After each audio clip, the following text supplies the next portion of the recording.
자, 2025년도 이제 뭐 한 달도 채 안 남았네요. 네, 시간이 정말 빠릅니다. 그러게요. 이제 슬슬 시장의 시선도 자연스럽게 내년으로 넘어가고 있죠. 근데 가끔 보면 시장이 이 바로 눈앞의 작은 문제에 딱 발목이 잡혀서 더 큰 가능성을 놓칠 때가 종종 있잖아요. 아, 맞습니다. 오늘 저희가 깊이 파고들어 볼 이야기가 바로 그런 단기적인 잡음 뒤에 숨어 있는 장기적인 신호에 대한 거거든요. 네, 오늘 다룰 세 기업이 다들 최근 몇 달 동안 투자자들을 꽤나 불안하게 만들었습니다. 그렇죠. 메타버스 거인이 수익성 문제로 비틀거리고 우주로 가려던 로켓은 발사가 지연되고 또 남미의 아마존은 갑자기 막대한 비용을 썼다고 해서 시장을 놀라게 했고요. 자, 그럼 첫 번째 기업부터 그 잡음의 실체를 한번 파헤쳐 보겠습니다. 메타버스의 강자, 로블록스입니다. 네, 로블록스. 로블록스, 이름만 들으면 모르는 분이 거의 없을 텐데 최근 상황은 정말 좋지가 않았습니다.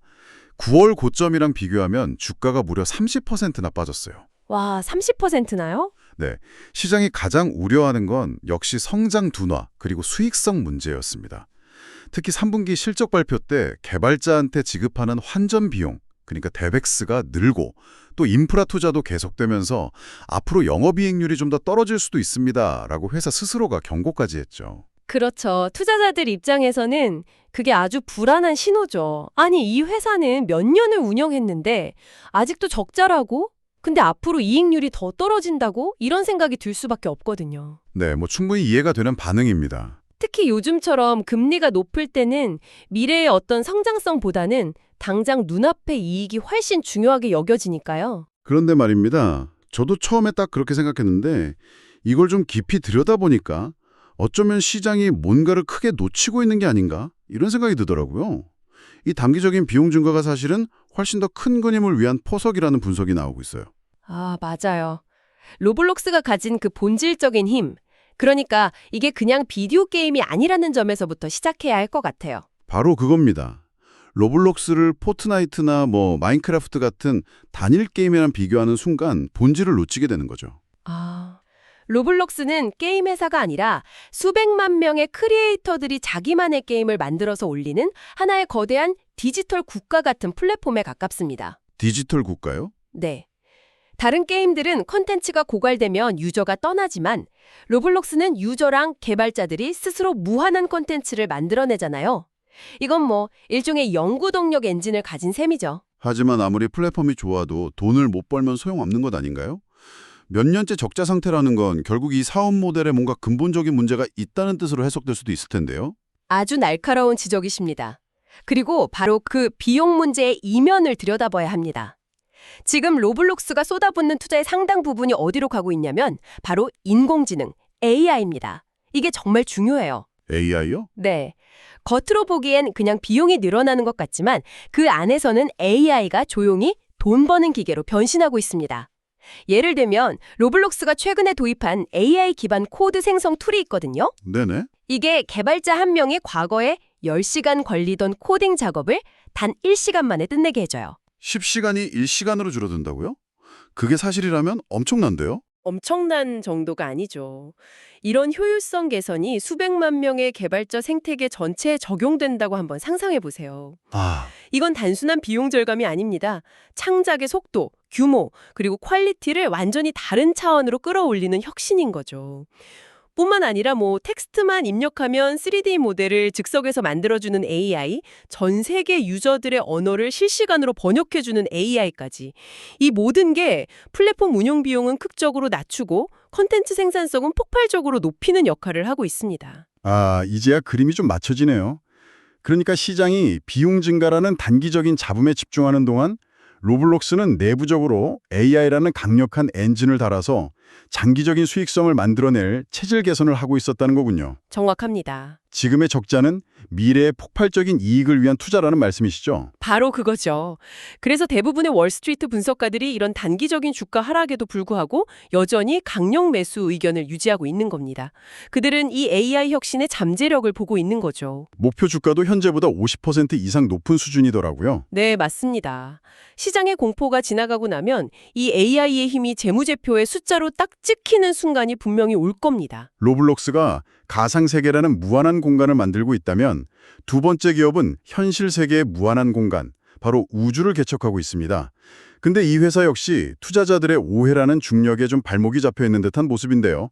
소형 위성 발사체 분야의 숨은 강자, 로켓랩입니다. 로켓랩도 최근에 아주 힘든 시간을 보냈죠. 올해로 예정되어 있던 차세대 중형 로켓 뉴트론의 첫 시험 발사가 내년 초로 연기된다는 소식이 딱 전해지면서 주가가 하루아침에 25% 가까이 폭락했죠. 사실 우주 산업에서 발사 지연은 좀 치명적인 소식 아닌가요? 스페이스X 같은 경쟁사들은 계속해서 성공 소식을 알리고 있는데 여기서 중요한 프로젝트가 뒤처지는 것처럼 보이면 투자자들이 불안해하는 것도 당연해 보이거든요. 맞습니다. 특히 아직 흑자를 못 내는 성장 기업한테 신뢰는 매우 중요하니까 그런 우려는 타당합니다. 하지만 여기서도 투자자들이 중요한 사실 두 가지를 놓치고 있어요. 두 가지요? 네, 첫째, 발사가 몇 달 지연된 것이지 취소된 게 아니라는 점입니다. 로켓랩이 훨씬 더 큰 시장인 중형 발사체 시장에 진출한다는 그 거대한 계획 자체는 변함이 없다는 거죠. 이 시장이 위성 제작 비용이 저렴해지면서 폭발적으로 성장해서 2034년까지 연평균 15%씩 커질 걸로 예상되는 거대한 기회의 땅이거든요. 알겠습니다. 계획 자체는 유효하다는 건 알겠는데 그래도 그 계획이 실현되기 전까지 회사는 어떻게 버티나요? 로켓 발사라는 게 한번 실패하면 타격이 크고 성공하기 전까지는 계속 돈을 태워야 하는 사업이잖아요. 바로 그 질문이 로켓랩의 진짜 가치를 드러내는 핵심입니다. 대부분의 사람들이 로켓랩을 그냥 로켓 발사 회사로만 알고 있는데 이건 절반만 맞는 이야기입니다. 현재 로켓랩 매출의 약 3분의 2, 그러니까 대부분은 로켓 발사가 아닌 다른 곳에서 나와요. 잠깐만요. 3분의 2요? 로켓 회사가 로켓 발사 말고 다른 걸로 돈을 더 많이 번다는 건가요? 도대체 뭘 팔길래 그렇죠? 바로 인공위성에 들어가는 핵심 부품과 소프트웨어입니다. 아, 부품이요. 네, 위성의 자세를 제어하는 반응 휠이나 우주에서 정확한 위치를 알려주는 스타 트래커, 그리고 태양광 패널, 비행 소프트웨어까지 위성을 만들려는 전 세계의 거의 모든 기업이 로켓랩의 고객인 셈입니다. 이게 마치 골드러시 시대에 금을 캐는 것보다 금 캐는 데 필요한 곡괭이랑 청바지를 파는 게 더 안정적인 사업이었던 것과 같아요. 와, 그건 정말 완전히 다른 시각이네요. 그러니까 사람들은 다들 화려한 로켓 발사 장면만 보고 있는데 사실 그 뒤에서는 전 세계 우주 기업의 부품을 납품하는 안정적인 부품 공장이 조용히 돌아가고 있었다는 거군요. 정확합니다.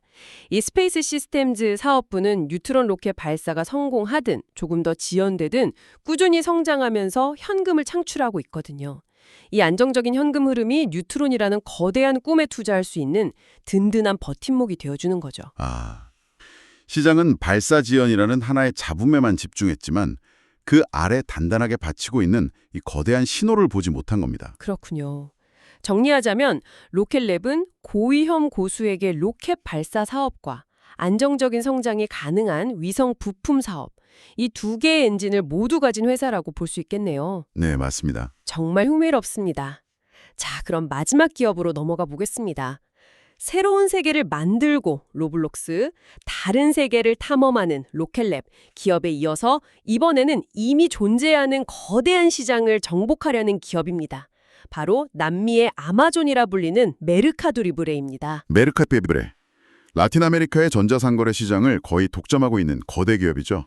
그런데 이 회사 역시 올해 중반 이후에 주가가 20% 가까이 하락하면서 투자자들을 고민에 빠뜨렸습니다. 그 이유가 좀 의외더라고요. 그렇다고요? 보통 고객을 끌어모으는 좋은 마케팅 전략 아닌가요? 좋은 전략인데 돈이 너무 많이 들었습니다. 이 프로모션 때문에 예상치 못하게 비용이 확 늘면서 분기 실적이 시장 기대치를 밑돌았죠. 매출은 통화가치 변동을 빼고도 무려 38%나 성장했는데도 말입니다. 와, 성장은 엄청났는데. 네. 투자자들은 아니 이렇게 돈을 막 써도 되는 거야? 수익성은 어쩌고? 라면서 당황했고 주가는 그대로 하락한 거죠. 충분히 그럴 수 있겠네요. 성장률이 아무리 높아도 이익을 못 내면 무슨 소용이냐 이런 목소리가 나올 만한 상황입니다. 그렇죠. 특히 요즘처럼 투자자들이 즉각적인 수익성을 요구하는 시장 분위기에서는 더더욱 그럴 거고요. 근데 이게 아마존의 초창기랑 비교하는 시각도 있던데 지금은 그때랑 시대가 좀 다른 건 아닐까요? 바로 그 시대가 다르다는 점 때문에 더더욱 이 전략이 유효할 수 있습니다. 맞습니다. 투자자들은 과거보다 참여성이 없어졌죠. 하지만 변하지 않는 사실이 하나 있어요. 그게 뭔가요? 바로 특정 시장을 선점하는 것에 막대한 가치입니다. 지금 라틴 아메리카가 어떤 시장이냐면 초고속 인터넷과 스마트폰 보급이 폭발적으로 늘어나면서 전자상거래 시장 자체가 2023년에서 2027년 불과 4년 만에 2배로 성장할 걸로 예측되는 곳입니다. 4년 만에 2배요? 네, 이건 그야말로 디지털 골드러시가 벌어지고 있는 현장인 거죠. 시장이 폭발적으로 성장하는 건 알겠습니다. 근데 그 과실을 따먹기 위해 너무 많은 비용을 지불하는 건 아닌지, 결국 승자의 저주에 빠질 수도 있지 않을까요? 좋은 질문입니다. 만약 메르카도리브레가 그냥 물건만 파는 회사였다면 그럴 수도 있겠죠. 하지만 이 회사의 진짜 무서움은 따로 있습니다. 바로 전자상거래를 넘어서 물류와 결제, 즉 핀테크까지 아우르는 거대한 생태계를 구축했다는 점입니다. 아, 그 생태계. 네, 여기서 주목해야 할 것은 핀테크 사업부인 메르카도 파고입니다. 저도 들어본 이름입니다. 남미의 페이팔 같은 거라고 하더군요. 페이팔 그 이상입니다. 이제 메르카도 파고의 총 결제액은 메르카도 리브레의 전자상거래 플랫폼에서 발생하는 거래액보다 더 커졌습니다. 네, 배보다 배꼽이 더 커졌다고요? 바로 그겁니다. 사람들은 이제 메르카도 리브레 사이트 밖에서도 식당에서 밥을 먹거나 공과금을 낼 때 QR코드로 메르카도 파고를 써요. 이걸 통해서 대출, 신용카드, 보험, 자산관리 서비스까지 제공하고요. 사실상 남미 최대의 디지털 은행으로 진화하고 있는 겁니다. 와, 잠시만요. 그럼 아까 이야기했던 그 비용이 많이 드는 무료 배송은 단순히 물건 하나 더 팔기 위한 전략이 아니었던 거네요? 바로 그거죠. 무료 배송은 사람들을 전자상거래 플랫폼으로 끌어들이는 미끼입니다. 그렇게 들어온 고객들을 자신들의 거대한 금융 생태계에 묶어두는 겁니다. 락인시키는 거죠. 아하. 물건을 팔아서 남기는 마진보다 그 고객에게 제공하는 대출이나 신용카드 수수료로 버는 돈이 훨씬 클 수 있습니다. 지금의 비용 지출은 이 폭발적으로 성장하는 시장의 과실을 통째로 차지하기 위한, 그리고 고객들을 자신들의 은행으로 유치하기 위한 매우 계산된 장기 투자로 봐야 합니다. 그렇군요. 월스트리트가 이 점을 깨닫는 건 시간 문제일 겁니다. 자, 오늘 새 기업의 이야기를 깊이 파고들어 봤습니다. 로블록스, 로켓랩, 그리고 메르카도 리브레. 겉으로 보기엔 각기 다른 문제로 주가가 하락했지만 아주 흥미로운 공통점이 있네요. 네, 그렇죠. 모두가 단기적인 비용, 지연, 손실이라는 잡음에 집중할 때 그 이면에서는 AI 도입, 사업 다각화, 시장 선점을 위한 장기 투자라는 강력한 신호를 보내고 있었습니다. 맞습니다. 오늘 우리의 이야기는 기업의 본질적인 가치와 시장의 단기적인 평가 사이에 얼마나 큰 격차가 발생할 수 있는지를 잘 보여줍니다. 중요한 것은 그 격차의 원인이 무엇인지, 그게 정말로 위험 신호인지, 아니면 시장이 놓치고 있는 거대한 기회인지 깊이 들여다보는 통찰력이겠죠. 그렇다면 이 모든 것이 여러분께는 무엇을 의미할까요? 오늘 이야기를 들으시면서 이런 질문을 한번 스스로에게 던져보시면 어떨까 합니다. 기업의 주가 하락은 위험을 알리는 경고등일까? 아니면 다른 사람들이 보지 못하는 장기적인 그림을 더 자세히 들여다볼 수 있는 초대장일까? 이 둘을 구분하는 여러분만의 기준은 무엇인지 한번 생각해보는 것도 아주 흥미로운 과정이 될 것 같습니다.